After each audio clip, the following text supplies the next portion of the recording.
If you're a fan of true crime stories, you'll know that we've covered some cases that will truly make your skin crawl. But today, I've compiled a list of the most insane true crime stories I could think of, so buckle up because this one is going to be wild.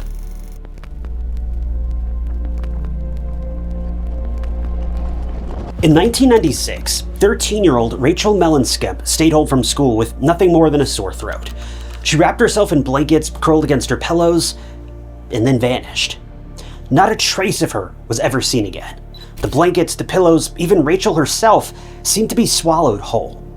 For the longest time, her disappearance remained a chilling mystery. But among her belongings, investigators uncovered something deeply unsettling. A diary entry written just days before she disappeared. A message so haunting, some believe that it points directly to the person who took her.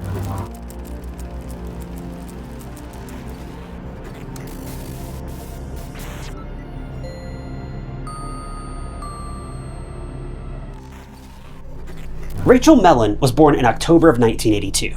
She lived in Bolingbrook, Illinois, and attended the B.J. Ward Middle School.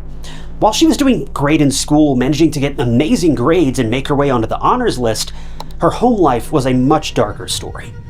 Rachel had been the victim of abuse for most of her childhood. Her parents, Jeff and Amy, had split up when Rachel was very young, less than 3 years old. By 1985, Amy had moved on to someone else, a man named Vincent Mellon. Vincent offered to take Rachel in and raise her as his own, hence how her last name ended up being hyphenated as Mellon Skemp. Before long, Amy and Vincent had 2 more children, a son, Jason, who was born in 1988, and a daughter, Ashley, born in 1990. While the family kept good appearances on the outside, what was happening behind closed doors was far worse than any of their peers could have imagined. Rachel was being raised in a literal house of horrors, being subjected to unspeakable evils at the hands of her own parents, most notably her supposedly kind and caring stepfather.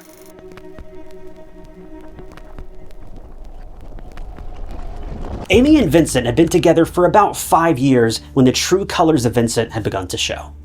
To people like you and I, he doesn't look like anyone other than your average guy, no one you'd really think twice about. But for Rachel and the rest of the family, they couldn't help but think about him every hour of the day, mostly because they were scared. They were afraid of his explosive personality. Vincent was a time bomb just waiting to blow. It was 1990 when things began to take a turn for the family. Vince and Amy had been arguing about God knows what when Vince began to grow more and more angry with each passing moment. In a fit of blind rage, a feeling Vince knew all too well, he backed Amy up to a staircase in their home and pushed her down the stairs. Amy went tumbling down, but thankfully she wasn't injured too badly. After she recovered, she went straight to the police and filed for a restraining order against Vince, which appeared to have been granted. Before long, though, Amy decided that she wanted to make amends with Vince and decided to drop the charges against him. I can't say I would have agreed with this decision, but that's what she decided to do. But as you might expect, their reignited love didn't last long. And Vince very quickly put an end to what could have been a new beginning when he continued his abuse towards his family, now turning his attention towards Rachel as well. Before long, Vince was back at his old habits and had now begun to make threats against the lives of both Amy and Rachel.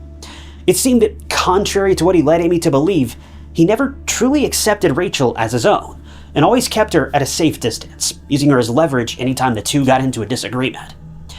By 1995, Rachel had finally had enough. She was only 12 years old, but she ran away from home. She kept running until she made her way to a friend's house. She never went inside, and it doesn't seem like she ever even knocked on the door, but she found a safe place outside and just slept there for the night, waiting until the next morning to reach out to her grandparents for help. Her grandparents showed up and took her home, placing her right back into the hands of her cold and callous abuser. Later that summer, Rachel was allowed to spend a few weeks with her biological father, who now lived in Texas. While she was in Texas, she begged her uncle to allow her to move to Dallas. It doesn't seem like she explained the full details of the situation to him, though, because surely he would have helped her if he'd known just how bad things truly were. Unfortunately, her pleas fell on deaf ears. No matter how hard Rachel begged, she was later forced to go back home to live with her mother and the living, breathing monster that she called her stepdad.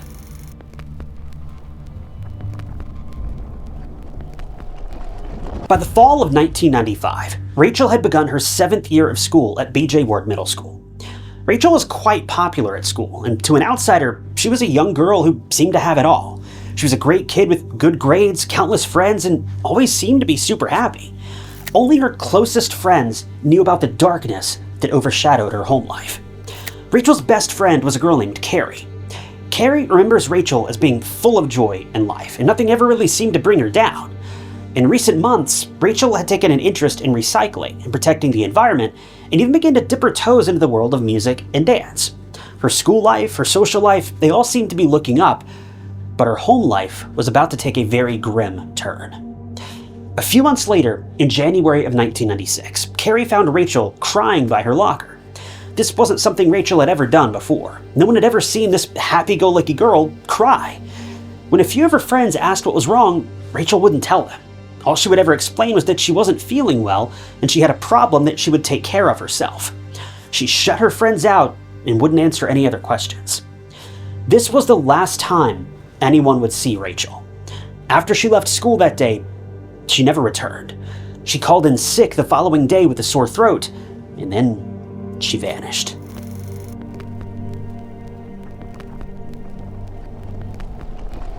It was January 31st, 1996. Rachel was home from school alongside her stepdad, Vince, who'd been unemployed for a while. This was a particularly chilly winter day, with temperatures reaching around -20, with strong gusts of wind and snow flurries. Rachel and her stepfather were essentially snowed in with nowhere else to go. At around 10:45 that morning, Rachel called her grandmother to thank her for the Christmas gifts that she recently sent over for her. I can't tell for sure, but this conversation appears to have been with her maternal grandmother, her mother's mother. The reason I say this is because towards the end of the call, her grandmother, Lucy, noticed that Rachel had begun to get very quiet. Lucy picked up on this and asked, "Is he there?" referring to Vince. Rachel simply said yes, and a moment later, she said she needed to go. According to Vince, Rachel hung up the phone and the two played Nintendo for a while. After about an hour, Vince says that Rachel decided to go to her room for a nap. She was wearing yellow pants, red slippers, and a pink sweatshirt. She wrapped herself in a blue blanket, hopped into her bed, and went to sleep. This was allegedly the last time anyone saw Rachel, but her story only gets more twisted and more disturbing from here.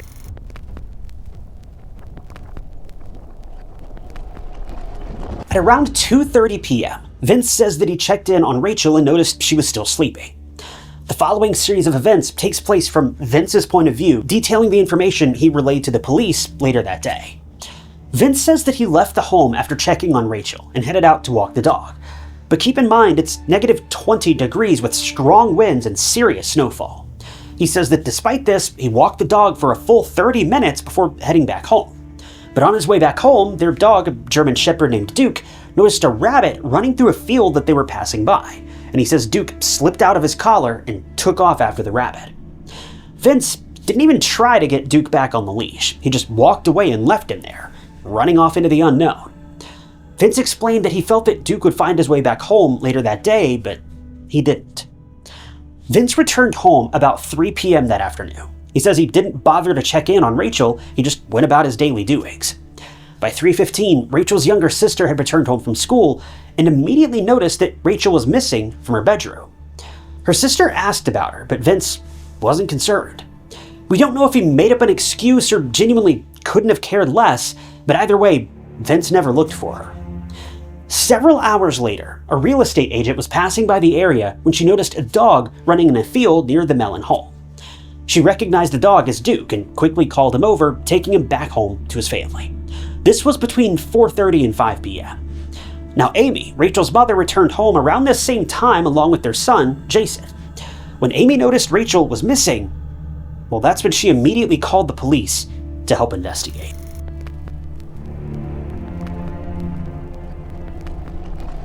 When police arrived at the family's home a couple hours later, they began their investigation with the search of Rachel's bedroom. It didn't take long to realize that something wasn't quite right here. The evidence that had been left behind, coupled with the information that Vince provided, just didn't add up. Something was wrong, and the police were determined to get to the bottom of it. Police found several key pieces of evidence that pointed toward Rachel being kidnapped. For starters, they noticed that her coat, shoes, wallet, purse, and her Sony Walkman were all left behind. These were items that Rachel took everywhere with her, regardless of where she was going. Plus, on a negative 20-degree day, why would Rachel leave without her coat and shoes? The blue blanket that she kept on her bed was also missing, as were her 2 favorite pillows. After being alarmed by these missing items, they checked the front door of the home and found there were no signs of forced entry. Vince explained that when he left to take the dog for a walk, he had left the door unlocked. So if someone had snuck in while he was gone, this would explain why there was no damage done to the door.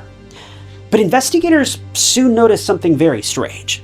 Vince's arms were covered in scratch marks, some of which looked quite painful. When the detectives asked him where these marks had come from, he said he'd been working on a car earlier that day and got scraped and cut while reaching into the engine bay. If you ask me, this information doesn't make much sense. As someone who works on vehicles more days than not, a couple bumps, scrapes, and bruises are common, but these types of minor injuries don't compare to the scratches and cuts that were described as being on Vince's arms. An intense search of the area was conducted by the police, both on the ground and by air, but no signs of Rachel ever turned up. Police went as far as checking with local airports to make sure she didn't try to book a flight to Dallas to visit her father, but there was no sign of her during their investigation. But this is where things really begin to paint a chilling portrait of Vince. Police began investigating Rachel's bedroom, and they soon found her diary. She wrote in her diary quite often and would detail all of her emotions, experiences, and her abuse. Police were particularly shaken by one particular page in which she revealed several crimes that her father had committed against her. Rachel explained that one day in August of 1995, Vince had entered her room and begun to kiss her, among other things. According to her diary, Vince said that he was doing this so that she would know how predators acted so that she could avoid them. But there was no avoiding her stepfather.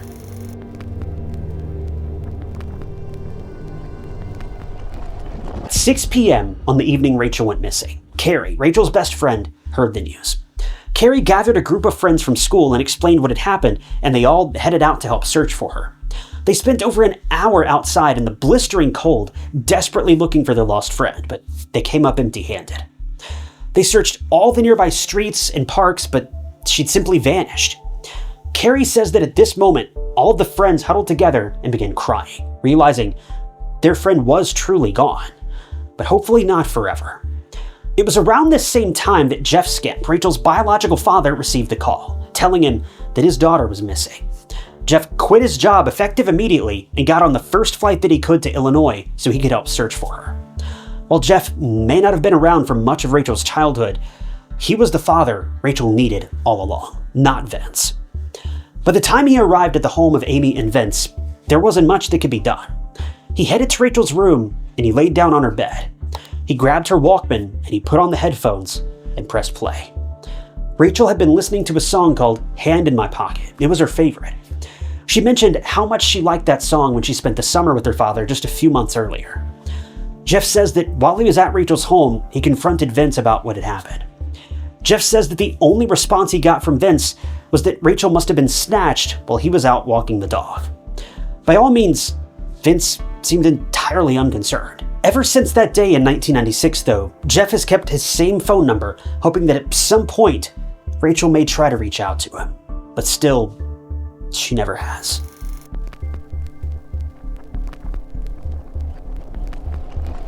In January of 2000, a grand jury managed to retrieve a warrant to take DNA samples from Vince.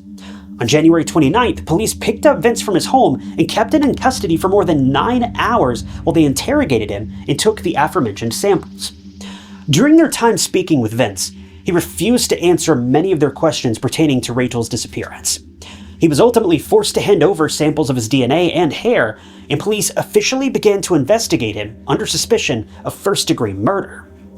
This investigation came after rumors had begun to spread, claiming Rachel may have been pregnant, and the baby may have belonged to Vince. Granted, without Rachel being found, there is no tangible evidence to support this theory, but the entries in Rachel's diary are seriously concerning, and personally, this is a theory I could pretty easily get behind. Vince was also given a lie detector test, and he failed. Amy was questioned by police later on as well, but she found no reason to believe Vince may have been involved. This may have been because she was blinded by her love for him, or could have been because she knew him better than anyone, and while he may have had his flaws, he wasn't a murderer. But if you ask me, I don't believe that for 1 second. Amy was given a lie detector test as well, and she passed. But after this, both Amy and Vince have refused to help police with the investigation, which is a seriously unexpected turn. Amy and Vince both also refused to hold any memorial services for Rachel. It wouldn't be until 2002 when the city of Bolingbrook took matters into their own hands, planting a tree and erecting a plaque in honor of Rachel, placing this directly across the street from her former home. Both Jeff and Carrie have cemented themselves at the forefront of this investigation. While Amy and Vince have refused to help in any way since 1996, neither Jeff nor Carrie have forgotten, and they continue to press on with bringing awareness to Rachel's disappearance, hoping that one day the case may finally see justice and Vince will be arrested, or whoever Rachel's kidnapper was, if Vince truly is proven to be innocent. The Bolingbrook police still consider the disappearance of Rachel Mellon Skemp to be an active investigation. So if you have any information on Rachel's case, absolutely anything at all, you're asked to reach out to the Bolingbrook Police Department at 630-226-0600. Wherever Rachel may be, it's my hope and prayer that she finally found that peace that she was so desperately longing for.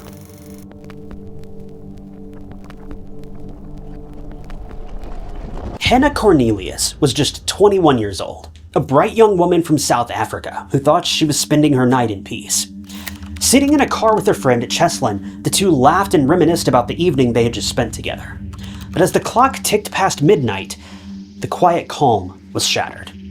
Out of the darkness, 4 men closed in on their vehicle, like predators hunting their prey. Within moments, Hannah and Cheslin were dragged into a nightmare from which only one of them would escape alive. I want to be clear, this case is by far the worst, most heartbreaking case, and most disgusting case I've ever covered. And I'm not saying that to hype up this video, I say that as a warning. This case is just awful from beginning to end. So much so that I've strongly considered scrapping the whole thing and covering a different story. But the truth is, no matter how tragic and how haunting these cases are, the victim's story deserves to be heard, and Hannah deserves to be remembered. With that said, this is the story of Hannah Cornelius.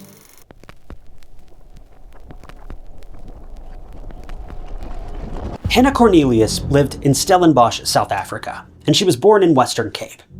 From a young age, Hannah was always a happy young girl. She was very close with her family, most of whom appeared to have lived in Cape Town, about 45 minutes away from Stellenbosch. Hannah came from a well-established family, with her father being the former magistrate of Simonstown.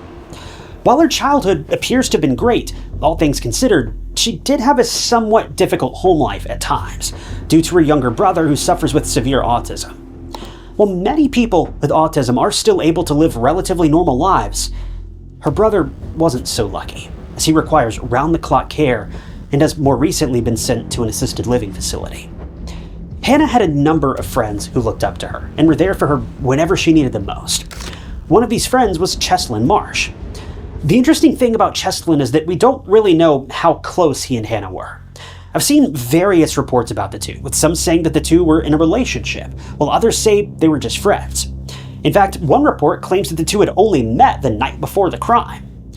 Regardless of their relationship status, though, it seems safe to assume that these two had a very tight bond with one another, and Cheslin cared deeply for Hannah. As fate would have it, Cheslin was with Hannah on the evening that things went terribly wrong for her. What was supposed to be a relaxing, fun night out in town ended with what could easily be described as the most gruesome, heinous crime in Stellenbosch's history.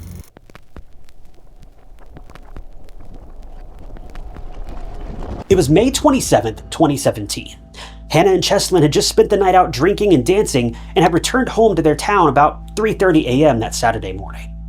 CCTV footage shows the two pulling into a parking lot in Hannah's blue and white Volkswagen Golf.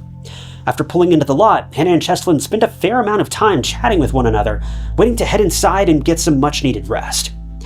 As they were sitting in their car, 4 men walked by, men who would later be identified as suspects in the case. These 4 men were on their way to a nearby apartment when they happened to walk by Hannah's car, noticing that 2 people were inside. It was at that moment that their plans for the evening changed. The 4 men approached the car and without hesitation began to attack both Cheslin and Hannah. Police say that Cheslin was forced into the back seat of the car while Hannah was pinned in between the 2 front seats. After a few moments, CCTV footage shows Hannah's car drive away after one of the 4 men fled the scene, catching back up with the gang later on.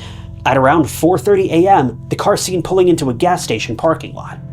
This was just about an hour after the initial altercation, even though the footage was only taken a few miles away. By this point, Cheslin had been forced into the back of the car with Hannah being restrained in the front passenger seat. As far as we know, this was the last time Hannah would be seen alive.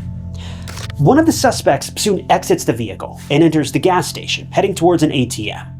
He had stolen Cheslin's bank card and attempted to make a withdrawal from his account, but he had given him the wrong PIN number, meaning the suspect left empty-handed.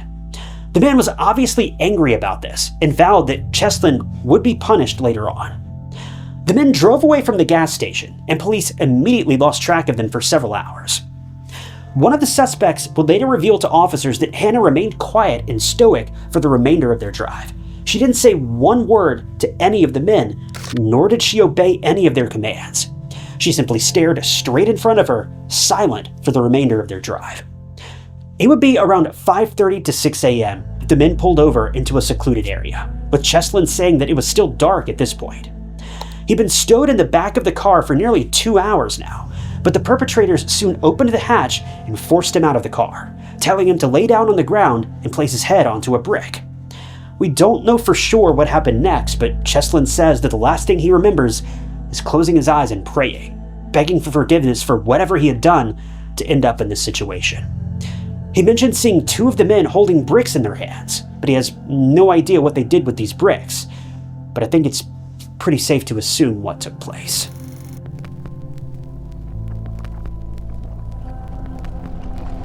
After what Cheslin had just been through, the criminals believed he'd lost his life, so they abandoned him and drove Hannah several more miles away into a secluded location, this time in a patch of woods located just behind a paintball venue. Hannah pleaded with her attackers, offering to allow them to do whatever they wanted to do to her, only asking in return that she be allowed to leave with her life. The suspects say that despite her pleas and bargaining, she fought back every step of the way and wasn't going to make things easy for them. She refused to willingly exit the car once they arrived behind the paintball venue, with the men prying her from the hatch before tossing her into the woods and taking advantage of her time and time again. I'm really going to try to make this clear without getting too graphic, but Hannah was defenseless at the hands of these perverted men for hours upon hours. After the men were done, they put her back inside her car and drove her several more miles out to an area of secluded farmland. By this point, the sun had begun to rise, so the men needed to act quickly, if they wanted to get away with their crimes at least without being caught in Hannah's stolen car. Once they arrived on the farm, they pulled Hannah from the car, then attempted to end her suffering with a knife. But it didn't work. The men then forced her to lay on the ground, all the while she was begging with her every breath for the men to just leave her be. It was at this point the men picked up an 80-pound boulder from nearby and dropped it on top of Hannah. With that, Hannah's suffering was finally over.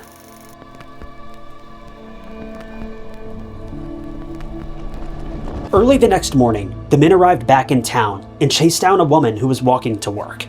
They ran after her until she ultimately tripped and fell, stealing her purse and belongings and leaving her there, thankfully not going any further than just stealing her possessions. Unfortunately, a third woman wouldn't be quite so lucky. A few miles away, this third victim was kidnapped and robbed, but we don't know the extent of her injuries. As best I can tell, she seems to have gotten away without anything serious happening, but it's safe to assume that her life will never be the same after this, regardless of her making it out alive. By the following day, around 2 p.m., only 2 of the 4 men remained with Hannah's car. The men had been seen traveling through Stellenbosch once again. By this point, it appears as though the police had been on the lookout for Hannah's missing car, and an undercover agent happened to notice the car pass by, with the 2 unidentified men still inside of it. The undercover cop calls for backup, and before long, a high-speed chase ensues. The men drove police dozens of miles down the road to yet another area of farmland where they would abandon the car near a field and take off on foot. Thankfully, the two men were captured by officers and taken in for questioning. By the following morning, Cheslin had finally woken after being so badly beaten by his kidnappers. He had somehow survived the horrific encounter with these men, but he certainly left the scene of the crime with more than a few scars and an unbelievable story to tell. As he woke up, he headed toward a nearby series of houses and began begging for help. When he was taken to a hospital, doctors revealed that he, by all accounts, should not be alive. He ended up going deaf in one ear, but as far as I can tell, he didn't really have any other lasting effects from the attack, and he appears to have made a full recovery. Now, I can't confirm this with complete certainty, but he certainly seems to be doing fine these days. Cheslin obviously went to the police and reported what had happened. Thankfully, police had already picked up the two perpetrators, and it didn't take long for the suspects to begin to turn on one another, each of them blaming the other for the crimes. At this point, it doesn't appear that police knew that Hannah had lost her life, but they would soon uncover all of the gruesome details of that evening, and what these four men had truly been up to that night. Now, unfortunately, this is where the case gets a bit muddied. Every source I've found seems to tell a different version of the story, and most of these stories do not align with one another. All I can say for sure is that the four men continually blamed one another for the crimes, with each of the men pleading their innocence at trial. In fact, two of these monsters confessed to certain aspects of the crime during their interrogation, but when it came time for their trial, they claimed they weren't involved at all. Thankfully, though, Cheslin managed to heal in time for the trial, so he was able to tell the judge and jury everything he had gone through, though he appears to have been nearly suffering a panic attack throughout most of his testimony. The only problem is that he wasn't around for Hannah's final moments, so he couldn't help out much in that aspect of the case. But in reality, it doesn't seem like police needed much help in pinning these men for the crime. After all, their DNA and fingerprints were all over Hannah's car. Their DNA was found across every inch of the crime scene, and two of the men were caught red-handed in Hannah's vehicle. This case was about as open and shut as it could possibly be. But if that weren't enough, there were also two additional victims that the suspects attacked the following morning. I can't wrap my head around how any of these four men thought they'd get away with even one of these crimes. Someone had witnessed almost every single aspect of the case, obviously excluding what took place in the woods that night. But the DNA that was found at the scene painted a very clear picture for the police.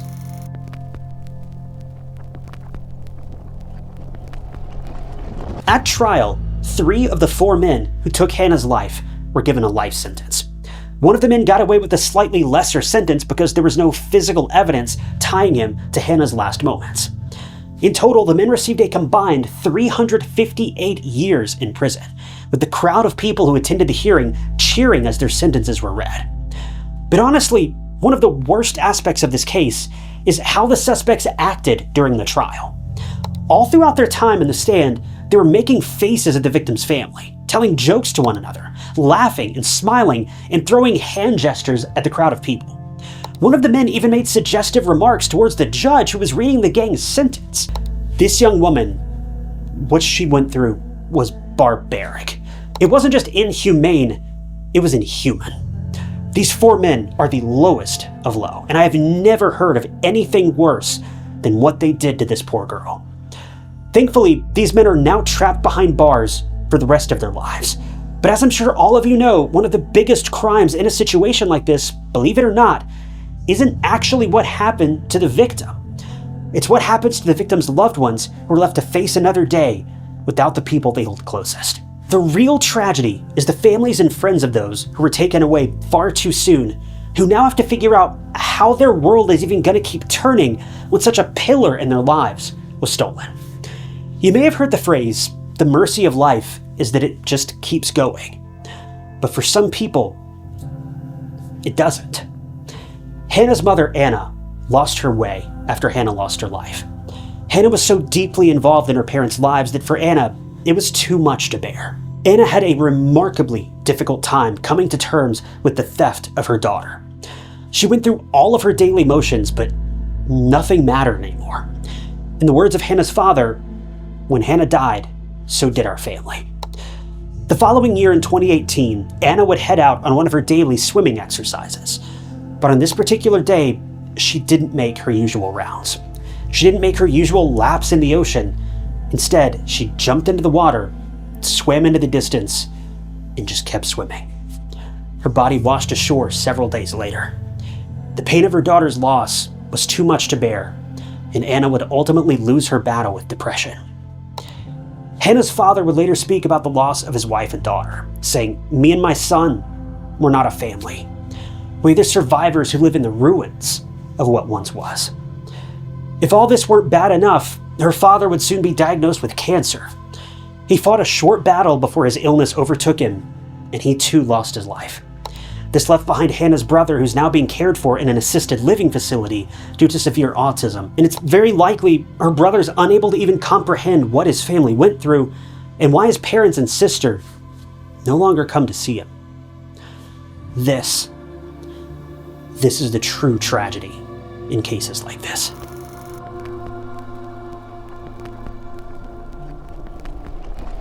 When a child goes missing, a parent's mind naturally begins to prepare itself for the unthinkable, while hoping for the best. This was true in the disappearance of Harley Dilly, a 14-year-old boy who went missing near the end of 2019. But his parents could have never imagined that his body would be found much closer to home than anyone could have expected.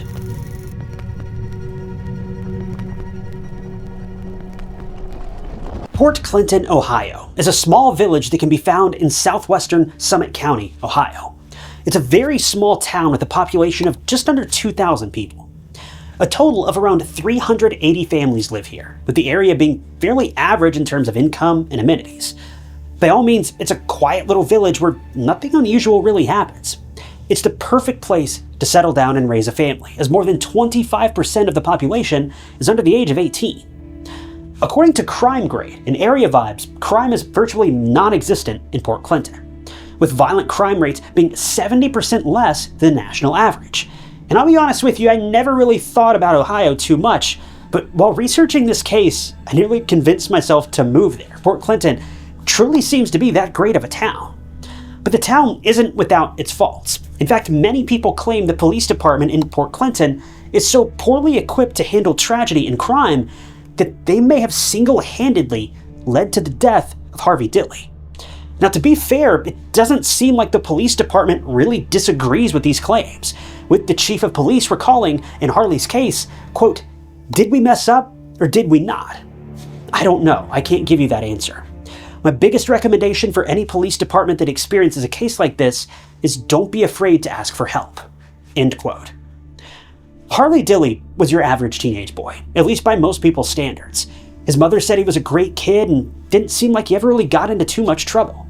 He was also an avid gamer, having accounts on Discord and Twitch where he would share Madden gameplay with his friends, even managing to bring in over 1,000 subscribers on YouTube. Now, I did a bit of digging after hearing about this report, and I found a Web Sleuths forum that has information about Harley's case. But to be clear, Web Sleuths is also a hotspot for rumors and speculation. With that said, I haven't been able to verify most of these claims because the posts that are being referred to have since been removed, so take all this with a grain of salt, but several of the users mentioned that Harley used to post to YouTube quite frequently in 2018 and 2019. These videos have led to a lot of speculation regarding Harley's disappearance, and they paint his parents in a much different light than how they may have otherwise been perceived online or in television interviews.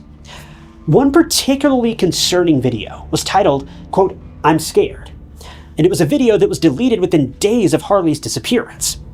This video is the only one I was able to track down after someone re-uploaded it, and Harley explains he's been having one of the worst days of his life. He mentions how he got into an argument with his mother after school, an argument that lasted about 5 minutes. During that argument, Harley's mother threatened to call the police on him, a threat that she'd reportedly followed up on in the past, even though it wasn't a matter that concerned the police in any way.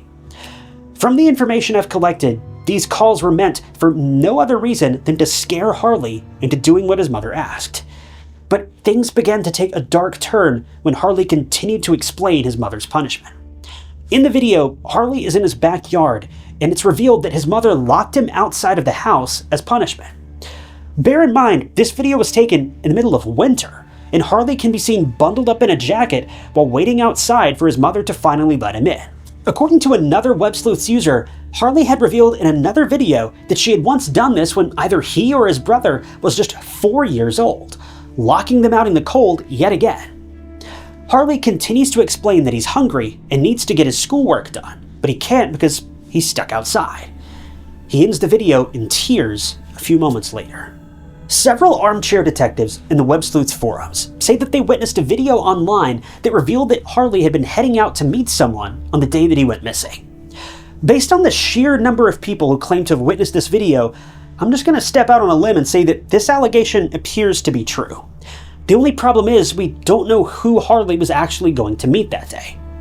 The forum users say that the video suggested it was someone he'd been speaking to online, but we don't know if this was one of his friends that he knew personally, or if it was someone he'd never actually met in person before.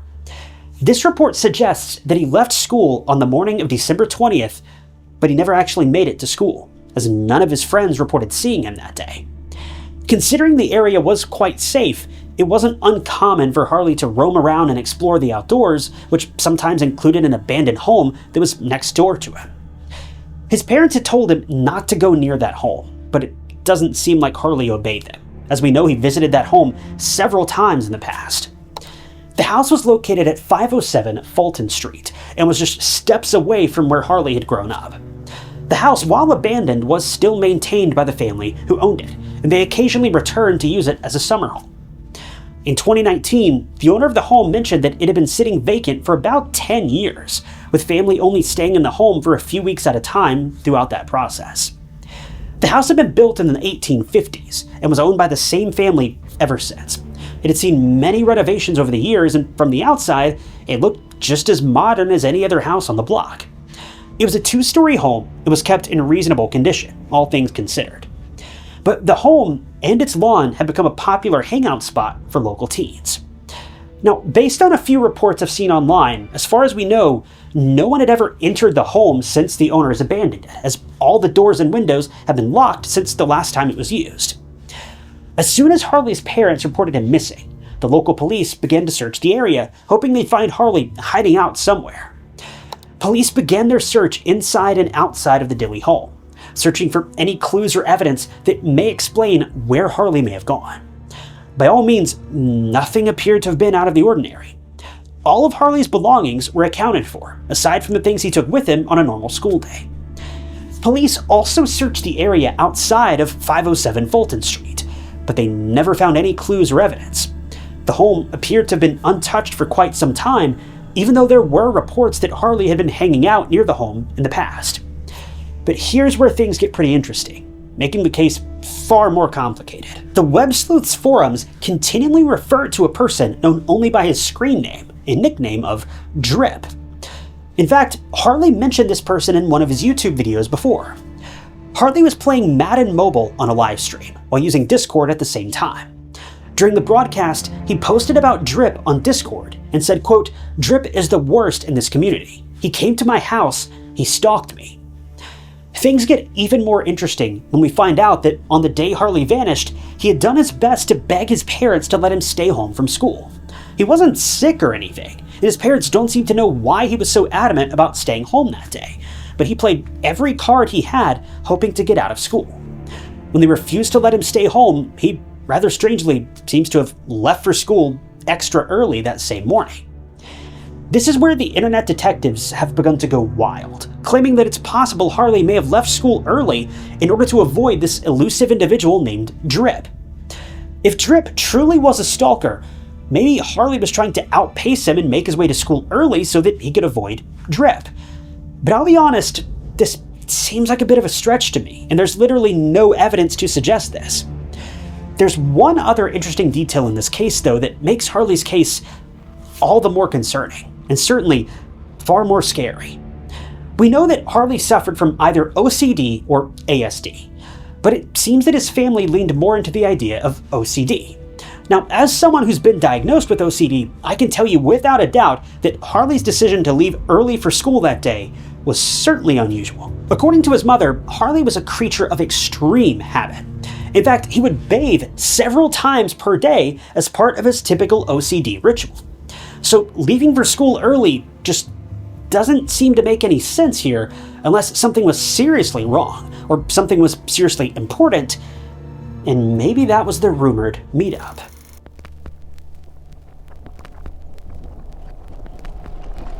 I managed to track down this person named Drip online, and I tied him to a Reddit account that I won't reveal the name to, because it appears that Drip may have been underage at this time. I don't know this for sure, but just to be safe, it's something I'm not really comfortable sharing. But it's easy enough to find online if you're truly interested. But on this Reddit account, I was able to confirm that Drip had indeed been stalking Harley for at least a few weeks. In fact, Harley also had a Reddit account and was part of an online Madden Mobile subreddit. Drip took every opportunity he had to bully Harley online, and it doesn't seem like Harley had ever met Drip in person, as he alluded to the fact that Drip at this point had never been able to track him down in real life. But just over a week after Drip had last bullied Harley went missing. When Reddit users noticed the connection here, they began to harass Drip about his potential involvement. But this is where things got far worse than I could have ever imagined. When users began to ask Drip about Harley, he reportedly told them to leave him alone, responding that he had no idea where Harley was. And then came the bombshell. Harley had told a few of his online friends that Drip had shown up outside of his house one day, stalking him. When Drip was confronted about this, he responded with, "I don't live near him at all." That was confirmation that Drip did, in fact, know where Harley lived. Drip's final response to the questions about Harley came merely hours before Harley was found. Drip has never posted to Reddit again since that day in 2020.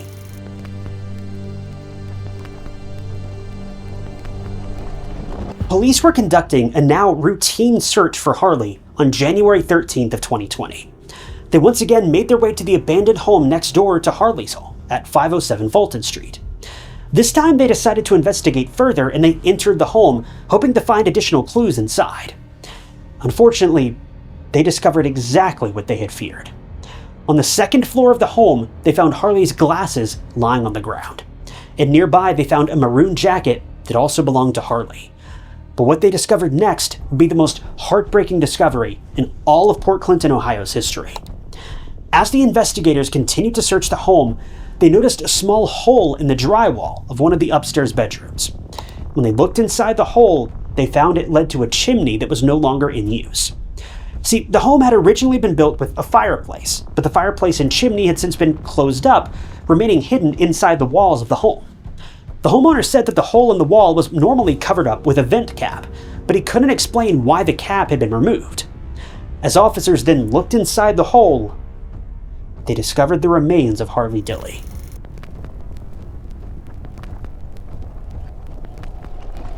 A coroner was called to the scene and determined that Harley had most likely passed away the same day he disappeared. Investigators say that due to the weather, he most likely lost his life within hours of getting stuck inside that chimney. But that's the big question here. How did Harley get inside the chimney? Well, even though the chimney had been closed off inside the home, it was still accessible from the roof of the home. The roof of the home was also very easy to access because a large antenna pole was located just outside the back of the home, only about a foot away from the home. It would have been easy enough to climb that pole and get onto the roof of the home. I mean, basically anybody could have done it. And from here, that chimney was very easily accessible. But many people in the web sleuth community don't believe that Harley ended up in that chimney by sheer chance or due to an accident. They believe he was pushed, likely by this mysterious person named Drip. All we know for sure is that after Harley ended up in the chimney, there was no chance of him being able to escape. The chimney was only 9 inches by 13 inches, meaning entering that chimney would have been incredibly difficult, and getting out would have been darn near impossible. Police theorized that the items of clothing they found inside the home were likely put there by Harley.